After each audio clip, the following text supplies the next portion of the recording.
ஆனையடி அப்பளத்தோடு ஆரம்பிக்கலாம். இந்த வாட்டி எனக்கு மயிலாப்பூர் அம்பிகாவில் வாங்குகிற ஒரு ஆப்பர்ச்சுனிட்டி கிடச்சிது. நல்ல பெரிய அப்பளம். இது கலந்து சாத்துக்கு சூப்பராக இருக்கும். சைஸ் வந்து உங்களுக்கு இவ்வளோ பெருசு இருக்குங்க. ஒரு அப்பளம் ரொம்ப சூப்பராக இருக்கும். பொரிச்சிட்டு காமிக்கிறேன் பாருங்க. இந்த பெரிய அப்பளம் கட்டாயம் ட்ரை பண்ணுங்கள். ஓகே,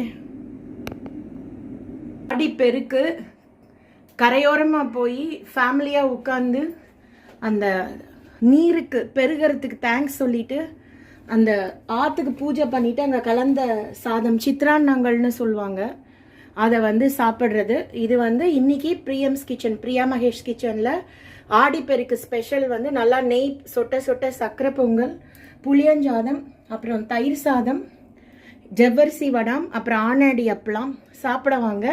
மறுபடியும் ரிப்பீட் பண்ணுறேன், இன்னைக்கு பிஎம்ஸ் கிச்சனில் ஆடிப்பெருக்கு ஸ்பெஷல் நெய் சொட்ட சொட்ட சக்கரை பொங்கல், புளியஞ்சாதம், தயிர் சாதம்.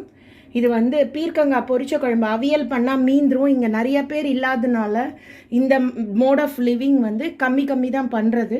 இது வந்து ஜவ்வரிசி கருவிடாம், இது ஆனடி அப்பளம் சாப்பிடுவாங்க. இதுவரையிலும் சேனல் சப்ஸ்கிரைப் பண்ணலன்னா சப்ஸ்கிரைப் பண்ணுங்கள். நன்றி, வணக்கம்.